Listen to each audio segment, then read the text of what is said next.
siap belajar? Ya. Said, Yaman, salam. Assalamualaikum Pak Guru. Waalaikumsalam warahmatullahi wabarakatuh. Jurusan. Anak-anak, sebelum kita mulai belajar, mari kita berdoa dan Bapak minta salah satu di antara kalian pimpin doa. Sebelum kita belajar, marilah kita berdoa sesuai dengan keyakinan masing-masing. Berdoa mulai. Doa selesai.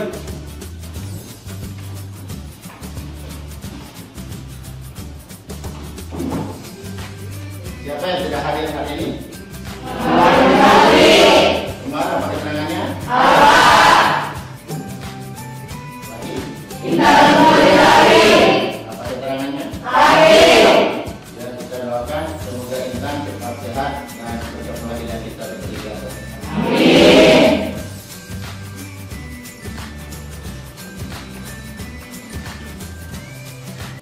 Mengawali pembelajaran kita hari ini, kita awali dengan kegiatan literasi membaca. Silakan dibaca.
Literasinya selesai.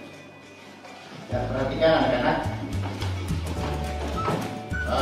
Pembelajaran kita yang lalu kita sudah membahas mengenai konsep hak dan kewajiban asasi manusia. Bapak ingin menguji apakah masih ingat apa pengertian hak asasi manusia? Coba tadi. Hak asasi manusia merupakan hak yang dimiliki oleh manusia yang tidak boleh dilanggar dan disilakan. Oke, terima kasih. Ada lagi yang mau komentar? Ya, silakan, Rupiana. Hak asasi manusia adalah hak alamiah yang ia miliki sejak ia lahir di dunia dan juga merupakan anugerah dari Tuhan Yang Maha Esa. Oke, baik, terima kasih. Nah, selanjutnya pada pembelajaran kita kali ini kita akan belajar dengan topik yang baru tentunya, yaitu kasus pelanggaran hak asasi manusia. Dalam materi ini, tujuan dan manfaatnya dan belajarnya adalah yang pertama supaya kita menghargai hak asasi manusia dalam Pancasila sebagai anugerah dari Tuhan Yang Maha Esa. Kemudian kita harus bersikap peduli terhadap hak asasi manusia. Dan selanjutnya manfaatnya kita bisa mengetahui faktor penyebab terjadinya pelanggaran hak asasi manusia, dan tentunya pelanggaran hak asasi manusia ini harus kita cegah, kalau perlu kita berantas. Makanya materi ini sangat menarik untuk kita pelajari dan saya mohon perhatiannya untuk dicermati dengan baik. Baik, pertemuan kita kali ini ada beberapa hal yang perlu kita bahas. Yang pertama soal pengertian pelanggaran hak asasi manusia. Yang kedua macam-macam hak asasi manusia. Yang ketiga contoh perilaku hak asasi manusia di lingkungan keluarga, di lingkungan sekolah maupun maupun di lingkungan masyarakat. Yang terakhir tentunya faktor-faktor penyebab terjadinya pelanggaran hak asasi manusia itu sendiri.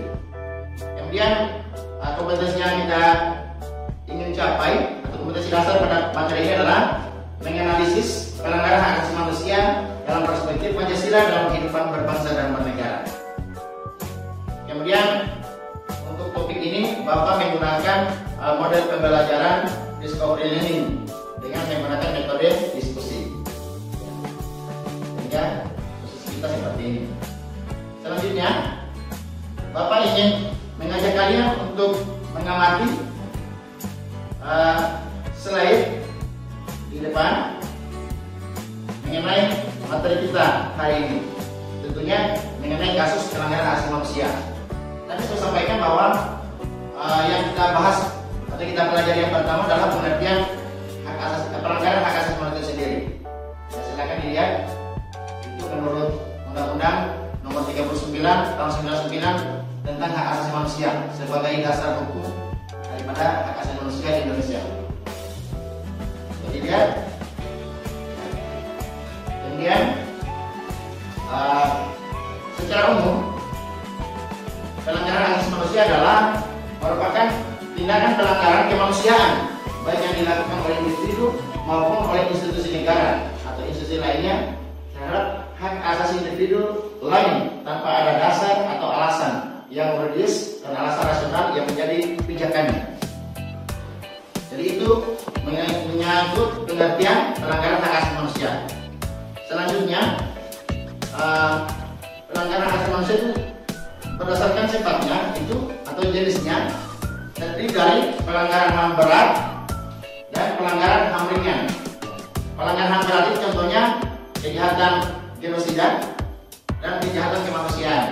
Kalau pelanggaran HAM ringan dia contohnya misalnya pembunuhan, penculikan, pemerkosaan dan lain-lain.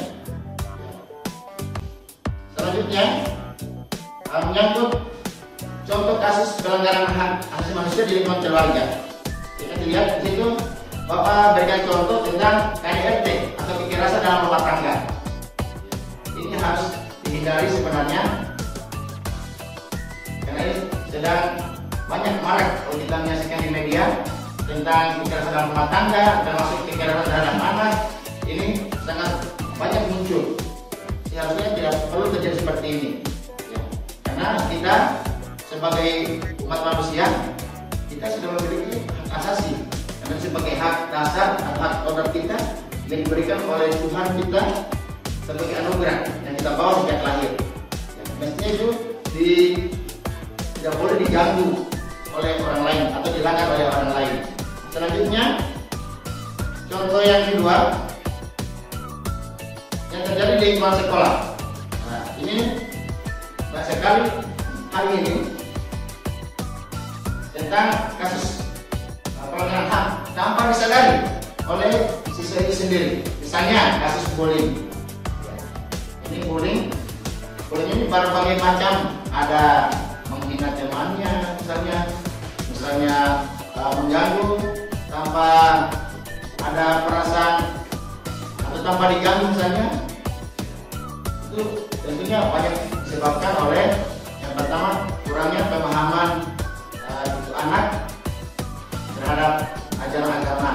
Kalau di sekolah misalnya kurangnya memahami tata tertib, padahal di sekolah sudah diatur itu tata tertibnya sebagai kedudukan kita dalam bersikap dan berdiri di sekolah. Ya. Kemudian ada juga tawuran. Nah, tawuran ini bisa terjadi antara sesama siswa satu sekolah atau antar siswa dengan sekolah yang lain. Ya, tentunya kadang disebabkan oleh hal sepele. Ini tidak perlu terjadi. Ya, karena itu bagian daripada pelanggaran hak asasi manusia. Ya, baik. Saya lanjutkan. Apa namanya eksploitasi anak? Ini kalau di kota besar ini berdasarkan kita lihat atau kita saksikan di media itu sering terjadi ada namanya eksploitasi anak. Mestinya anak seperti ini usia sekolah harus mendapatkan pendidikan pengajaran sebagaimana dijelaskan dalam Undang-Undang 45, yaitu pasal 31 bahwa negara berkewajiban memberikan pendidikan dan pengajaran pada warga negara. Ya. Kemudian ada lagi kasus yang sering terjadi juga perdagangan anak. Ini mestinya tidak perlu terjadi. Selanjutnya, contoh pelanggaran hak asasi manusia di lingkungan masyarakat itu ada penganiayaan. Di contoh di atas ini, ini tindakan main hakim sendiri. Ini tidak boleh. Kita berada di negara hukum, mestinya kita tidak boleh berbuat main hakim sendiri. Ya. Contoh selanjutnya pelecehan seksual. Ya. Ini semua bagian daripada pelanggaran hak asasi manusia. Kemudian saya juga berikan contoh kasus pelanggaran hak asasi manusia terkenal di Indonesia, yaitu kasus peristiwa Trisakti. Ini terjadi pada tanggal 12 Mei dengan tuntutan ingin menurunkan Presiden Soeharto dari jabatannya sebagai presiden saat itu, ya, sehingga mahasiswa Trisakti yang jadi korban. Yang kedua contohnya kasus Munir. Perlu diketahui Munir ini adalah seorang aktivis HAM di Indonesia yang pegiat HAM, tetapi dia terbunuh dalam sebuah perjalanan dari Jakarta menuju Amsterdam. Sampai hari ini belum jelas kasusnya sampai di mana proses penyelesaiannya. Yang pasti itu merupakan pelanggaran HAM yang terjadi di negara kita. Selanjutnya, tadi sudah menayangkan beberapa faktor pelanggaran HAM yang terjadi di lingkungan keluarga, sekolah, masyarakat, termasuk kasus-kasus yang terjadi di Indonesia. Tadi saya berikan yang terkenal saja, dari Trisakti yang benar. Tapi sebenarnya masih banyak contoh kasus yang lain. Ya. Dan tentunya harus kita tahu sebenarnya apa sih yang menyebabkan terjadinya pelanggaran HAM itu sendiri. Nah, kita pelajari materi ini sangat baik di sini di layar selain faktor penyebab pelanggaran HAM. Yang pertama itu faktor internal atau faktor yang berasal dalam diri manusia itu sendiri. Misalnya sikap egois atau sikap mementingkan diri sendiri. Kemudian adanya kesadaran HAM, sikap tidak toleran. Terus faktor eksternal atau yang berasal dari luar diri kita sendiri atau pihak lain maksudnya. Ada penyalahgunaan kekuasaan, ada ketidaktegasan aparat penegak hukum, penyalahgunaan teknologi, kemudian yang terakhir kesenjangan sosial dan ekonomi yang tinggi. Ini khususnya di kota besar, ya, apalagi tidak mempunyai pekerjaan dan keterampilan. Maka itu membuat fenomena yang tidak menarik. Faktor-faktor ini kadang kebanyakan disebabkan oleh faktor kemanusiaan, dalam hal ini ekonomi. Selanjutnya, Bapak mempersilahkan kepada kalian untuk dari hasil amatannya ini, kalau ada hal yang tidak jelas silakan dicatat. Itu sebuah pilihan. Oke. Untuk menggali pemahaman Anda terhadap materi ini, maka Bapak akan berikan KPD. Silakan dipelajari masing-masing kelompok. Pelajari petunjuknya baru dijawab sesuai waktu yang ditentukan.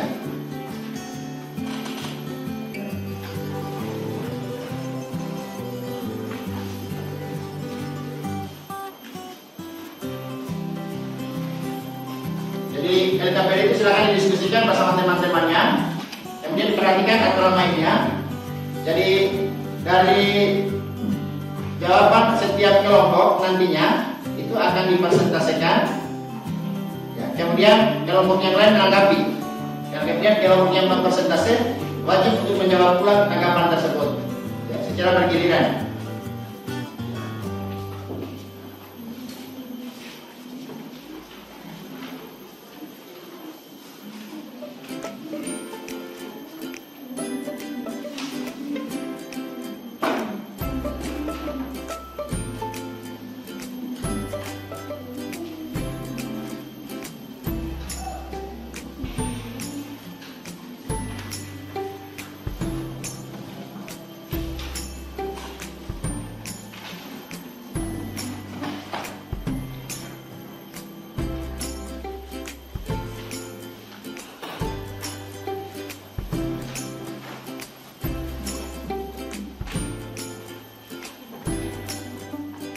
Siapa yang lebih awal selesai itu yang akan presentasi terlebih dahulu. Jadi silakan berlomba.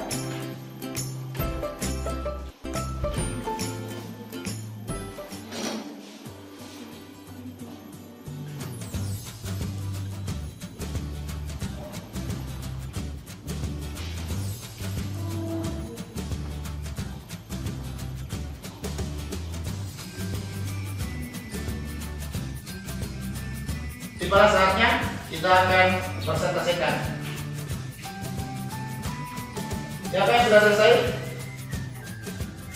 Ya, kelompok 1 ya lebih dulu. Saya persilakan kelompok 1 untuk mempresentasikan hasil diskusinya.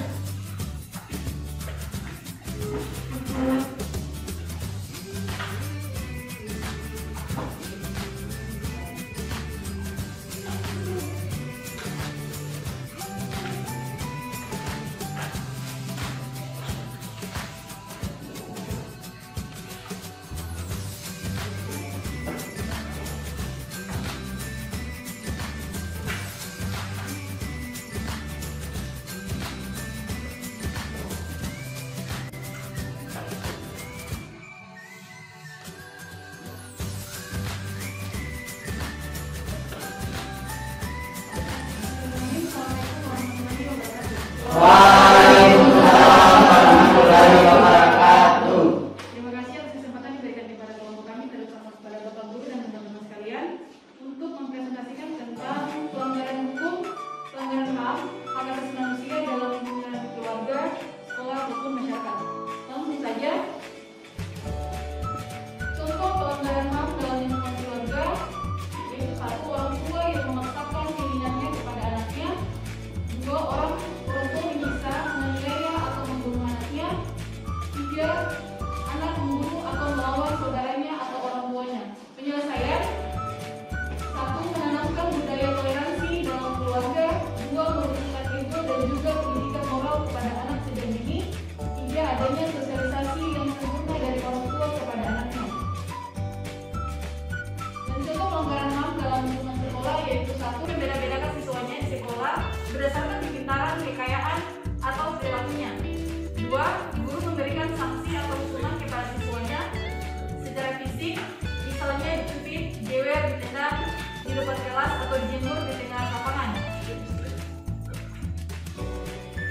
3. Siswa mengejek atau menghina siswa lainnya. Penyelesaian: 1. Pendidikan moral dalam mengontrol emosi. 2. Penanganan dari pihak guru dengan memberikan sanksi kepada pelaku bully. 3. Memperketat pengawasan terhadap murid. Pelanggaran HAM dalam lingkungan masyarakat yaitu 1. Pertikaian antar kelompok atau antar suku. 2. Perbuatan main hakim sendiri terhadap pencuri yang tertangkap basah. 3. Merusak sarana atau fasilitas umum karena kecewa atau tidak puas dengan kebijakan yang ada. Penyelesaian: 1. Ikut aktif dalam kegiatan keagamaan. 2. Pembelajaran moral kepada warga masyarakat. 3. Membudayakan toleransi antar warga masyarakat. Sekian dari kami. Wassalamualaikum warahmatullahi wabarakatuh. Waalaikumsalam warahmatullahi wabarakatuh. Ya, berikan aplaus kepada kelompok yang berada di kelompoknya. Baik, dari persentase dan pemaparan dari kelompok penyanyi tadi, apakah ada tanggapan yang mau ditanggapi dari hasil presentasi tadi? Kalau ada, saya persilakan. Ya, yang lebih dulu. Oke, berdiri. Assalamualaikum warahmatullahi wabarakatuh. Waalaikumsalam warahmatullahi wabarakatuh. Terima kasih kesempatan yang diberikan kepada kelompok kami untuk bertanya kepada kelompok 1. Dengarkan pertanyaannya. Apa faktor penyebab terjadinya bullying di sekolah dan bagaimana cara penyelesaiannya? Baik. Selanjutnya, dijawab. Ya, dijawab. Oke, saya persilakan. Assalamualaikum warahmatullahi wabarakatuh. Terima kasih atas waktu yang diberikan kepada saya. Saya akan menjawab pertanyaan dari kelompok 2 mengenai apa penyebab terjadinya kasus bullying di sekolah dan cara mengatasi kasus bullying di sekolah. Langsung saja, penyebab terjadinya kasus bullying di sekolah biasanya adanya masalah pribadi, rasa iri, kurangnya rasa empati, kesulitan mengendalikan emosi, mencari perhatian. Adapun cara mengatasi kasus bullying di sekolah yaitu tingkatkan kesadaran di antara anak-anak, tekankan perilaku yang baik, empati, dan capaian prestasi bersama di sekolah. Sekian, terima kasih. Assalamualaikum warahmatullahi wabarakatuh. Baik sekali.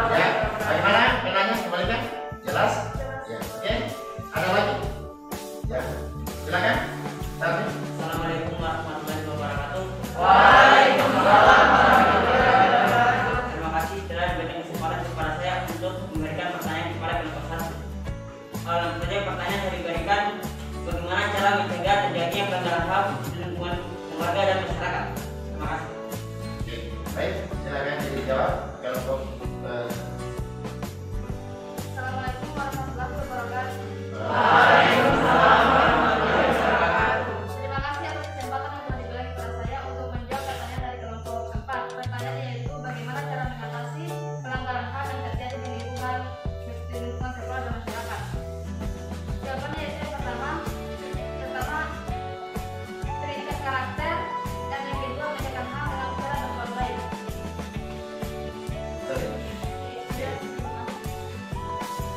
Kelompok tengahnya apa sudah jelas? Atau ada yang mau tambahkan? Ya, silakan. Bismillah.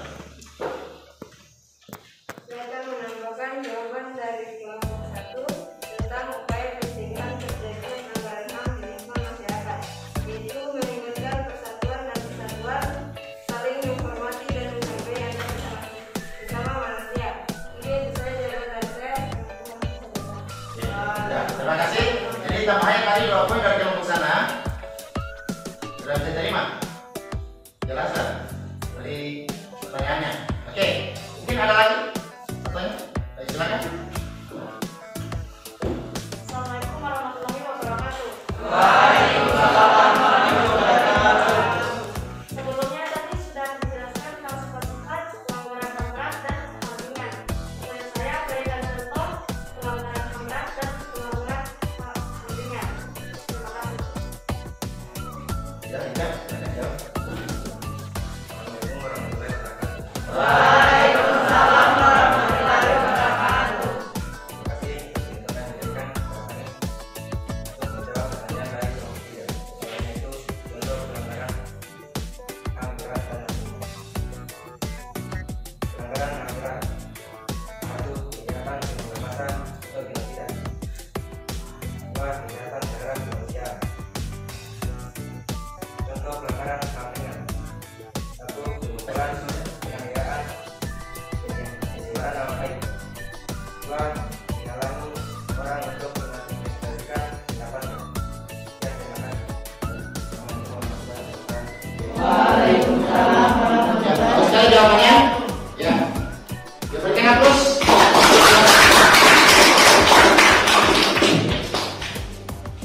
Jadi kelompok yang peserta tadi sudah ditanggapi dan kelompok yang lain sudah memberikan tanggapannya, kemudian sudah dijawab ulang. Maka sampailah kita kepada kesimpulan materi kita tentang kasus pelanggaran hak asasi manusia dalam kehidupan berbangsa bernegara. Selanjutnya, Bapak minta salah satu di antara kalian untuk menyimpulkan materi. Ada? Oh iya. Silakan ya, lebih dulu ya. Iya. Silakan di mana laptopnya?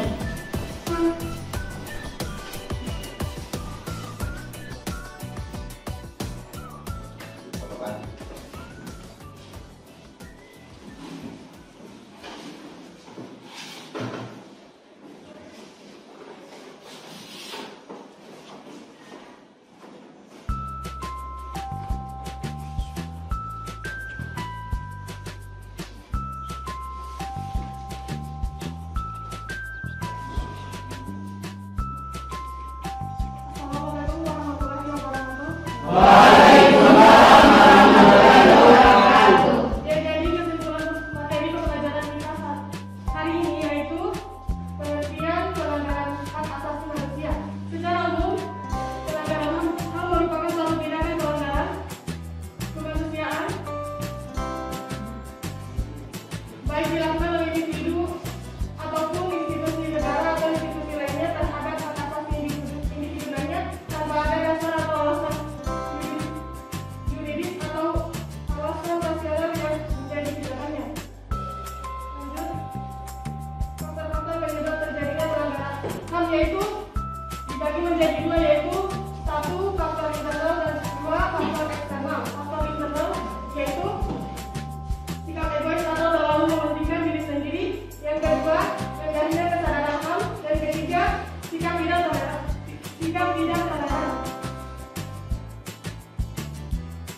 Yang kedua, faktor eksternal.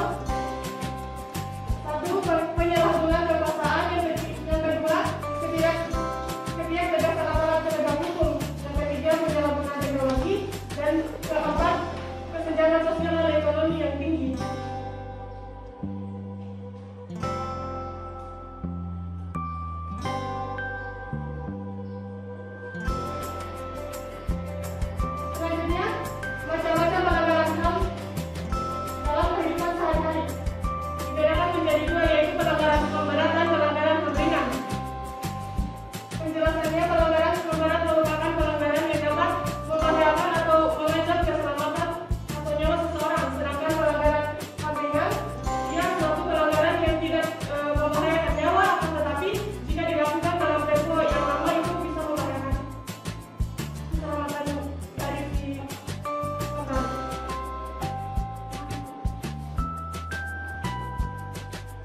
kita belajar tadi dan hasil presentasi diskusi, Bapak ingin tambahkan, masih ada yang perlu ditambahkan. Yang pertama itu soal dasar hukum tentang HAM. Nah, dasar hukum tentang HAM itu dia diatur dalam Undang-Undang Nomor 39 tahun 1999. Ya.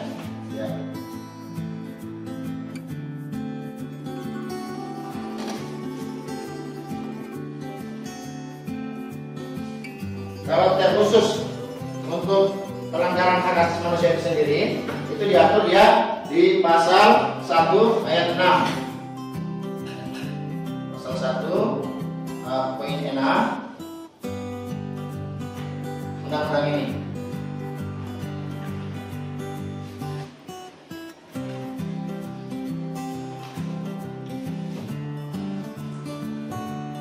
Selanjutnya, saya berharap kepada anak sekalian, setelah kita mempelajari kasus pelanggaran hak asasi manusia ini, maka mulai sekarang dan seterusnya kita sudah mengetahui apa sebenarnya yang faktor-faktor penyebab yang menimbulkan terjadinya pelanggaran HAM itu sendiri. Karena yang namanya pelanggaran HAM itu tentunya punya konsekuensi hukum, ada sanksi bagi pelanggarnya. Ya. Kemudian tadi sudah dijelaskan juga mengenai macam-macam pelanggaran HAM. Ada pelanggaran HAM berat, ada pelanggaran HAM ringan. Saya sudah diberikan contohnya kejahatan genosida, kemudian kejahatan ke manusia. Kalau pelanggaran HAM ringan menyangkut penculikan, misalnya pemerkosaan, ya, masuk begal, ya, termasuk di lingkungan keluarga, misalnya anak menampar kakaknya atau menampar adiknya, kemudian tidak mengindahkan apa yang diperintahkan orang tuanya atau sebaliknya menganiaya orang tuanya, itu tidak boleh terjadi. Di lingkungan sekolah misalnya, tadi teman sudah sampaikan schooling, tapi yang sebenarnya yang lain masih banyak gitu. Misalnya tawuran, ya. Ini harus dihindari. Jadi Bapak tekannya kepada anak sekalian, itu diingat supaya hal-hal yang tidak bermanfaat itu jangan dilakukan, kalau perlu dicegah dan dihindari. Kemudian di lingkungan masyarakat itu terjadi misalnya main hakim sendiri, itu tidak boleh. Karena kita negara hukum, yang kita kedepankan itu asas praduga tak bersalah. Jadi ada lembaga-lembaga yang menangani tentang itu. Jangan kita main hakim sendiri. Mungkin ada yang mau ditanyakan atau ada yang kurang dari pembelajaran kita hari ini? Ada yang mau ditanyakan? Ada yang kurang jelas?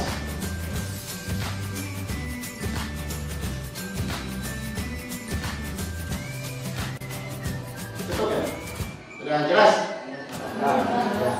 Jelas? Jadi itu kesimpulan daripada pembelajaran kita hari ini. Selanjutnya, untuk menguji pemahaman Anda terhadap materi kita hari ini, Bapak berikan tugas. Ya, tugasnya itu ada di halaman 30. Nanti dikerjakan di rumah dan dikumpulkan di pertemuan yang akan datang. Jangan lupa ya. Selanjutnya pertemuan kita yang akan datang, kita masuk di materi yang baru, yaitu upaya penegakan HAM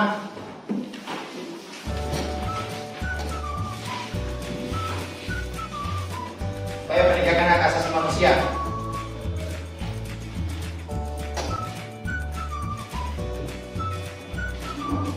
Jadi semoga pembelajaran kita hari ini bermanfaat, dan bagi teman-teman kita yang tidak hadir, semoga minggu depan bisa hadir semua.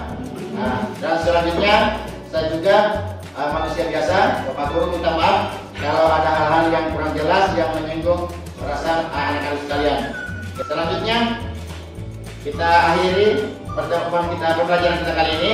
Dan sebelumnya saya minta salah satu dari kalian untuk pimpin doa.